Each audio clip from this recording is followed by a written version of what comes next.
Hi all, അസ്സലാമലൈക്കും. Welcome back to Silnas kitchen. ഇന്നത്തെ recipe ഭയങ്കര വെറൈറ്റി ആയിട്ടുള്ള എന്നാൽ നല്ല സിമ്പിളായിട്ടുള്ള ഒരു അടിപൊളി സ്വീറ്റിൻ്റെ റെസിപ്പിയാണ്. നേന്ത്രപ്പഴം കൊണ്ടാണ് ഇത് തയ്യാറാക്കി എടുത്തിട്ടുള്ളത്. നല്ല ടേസ്റ്റിയാണ്. കുട്ടികൾക്കും വലിയവർക്കൊക്കെ ഒരുപോലെ ഇഷ്ടമാവും. അപ്പോൾ ഇതെങ്ങനെയാണ് തയ്യാറാക്കുന്നതെന്ന് അറിയാനായിട്ട് വീഡിയോ സ്കിപ്പ് ചെയ്യാതെ മുഴുവനായിട്ടൊന്ന് കണ്ടു നോക്കണേ. റെസിപ്പിയിലോട്ട് കിടക്കുന്നതിന് മുമ്പായി സിൽനാസ് കിച്ചൺ ചാനൽ ആദ്യമായിട്ട് കാണുന്നവരാണെങ്കിൽ പ്ലീസ് ഒന്ന് സബ്സ്ക്രൈബ് ചെയ്തേക്കണേ. ഒപ്പം തന്നെ ഈ വീഡിയോസ് നിങ്ങൾക്ക് ഇഷ്ടപ്പെടുകയാണെങ്കിൽ ഒരു ലൈക്ക് ചെയ്ത് ഷെയർ ചെയ്ത് ഹൈപ്പ് ചെയ്ത് സപ്പോർട്ട് ചെയ്യാനും മറക്കരുത്. ഇനി നമുക്ക് ഇതെങ്ങനെയാണ് തയ്യാറാക്കുന്നതെന്ന് നോക്കാം. ഇതിനായിട്ട് ആദ്യം തന്നെ നല്ല പഴുത്ത 2 നേന്ത്രപ്പഴം എടുത്തിട്ടുണ്ട്. മീഡിയം പഴുപ്പായിരുന്നാലും കുഴപ്പമില്ല. ഇതുപോലെ നന്നായിട്ട് പഴുത്തു പോയതാണെങ്കിലും കുഴപ്പമൊന്നുമില്ല. ഇതുപോലെ നന്നായിട്ട് പഴുത്ത പഴത്തിൽ ചെയ്യുമ്പോഴാണ് ഒന്നുകൂടി ടേസ്റ്റായിട്ട് തോന്നിയിട്ടുള്ളത്. ഇനി ഈ പഴത്തിൻ്റെ 2 അറ്റവും ഒന്ന് കട്ട് ചെയ്ത് കൊടുക്കുന്നുണ്ട്. എന്നിട്ട് ഈ പഴം 2 ആയിട്ടൊന്ന് കട്ട് ചെയ്തെടുക്കാം.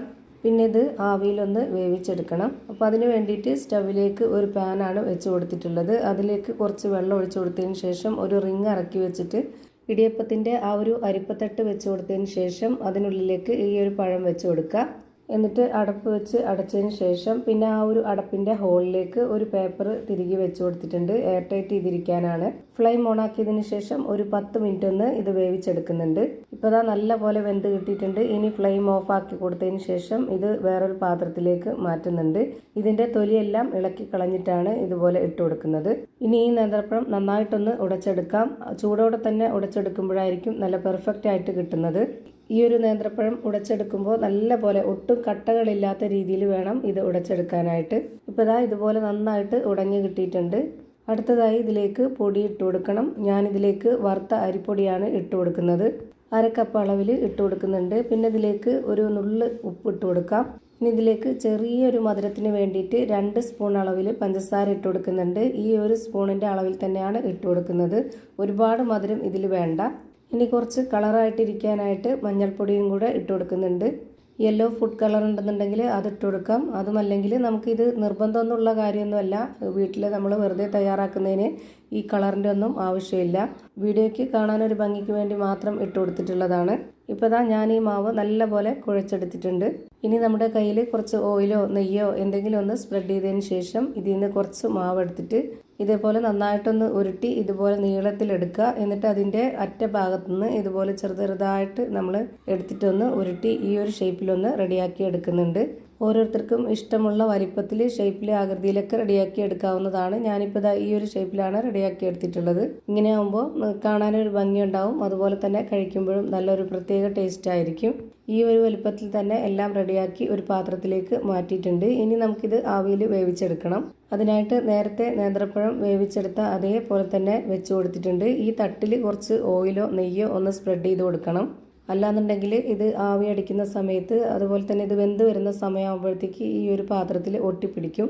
ഇപ്പോൾ ഞാനിതിലേക്ക് മുഴുവനായിട്ടും ഇട്ട് കൊടുത്തതിന് ശേഷം എല്ലാം ഒറ്റയായിട്ട് ഇട്ട് കൊടുത്തിട്ടുണ്ട്. അല്ലാന്നുണ്ടെങ്കിൽ ഒന്നിന് മുകളിൽ ഒന്നായിട്ട് ഒട്ടിപ്പിടിച്ച് വെന്ത് കിട്ടും. ഇനി ഇത് വെന്ത് വരട്ടെ. ആ ഒരു സമയം കൊണ്ട് ഞാൻ ഇതുപോലൊരു പാത്രം വെച്ച് കൊടുത്തിട്ടുണ്ട്. ഇതിലേക്ക് ഇനി 250 ml കപ്പിൻ്റെ അളവിൽ 3 കപ്പ് പശുവിൻ പാലാണ് ഒഴിച്ചു കൊടുക്കുന്നത്. ഒട്ടും തന്നെ വെള്ളം ചേർത്ത് കൊടുക്കാത്ത നല്ല കട്ടിയായിട്ടുള്ള പാലാണ്. ഈ ഒരു പശുവിൻ പാലിന് പകരം തേങ്ങാപ്പാൽ വേണമെന്നുണ്ടെങ്കിൽ അങ്ങനെയും ചെയ്യാം. ഇനി ഇതിലേക്ക് നല്ലൊരു മണത്തിന് വേണ്ടി ഒരു 5 ഏലക്ക തല്ലിയത് ഇട്ട് കൊടുത്തിട്ടുണ്ട്. ഇനി ഇതൊന്ന് നന്നായിട്ട് തിളച്ച് വരുന്നവരെ വെയിറ്റ് ചെയ്യണം. ഇപ്പോൾ അത് നല്ലപോലെ തിളച്ച് വന്നിട്ടുണ്ട്. ഈ ഒരു സമയമാകുമ്പോൾ നമുക്കൊന്ന് ലോ ഫ്ലെയിമിൽ ഇട്ട് കൊടുക്കാം.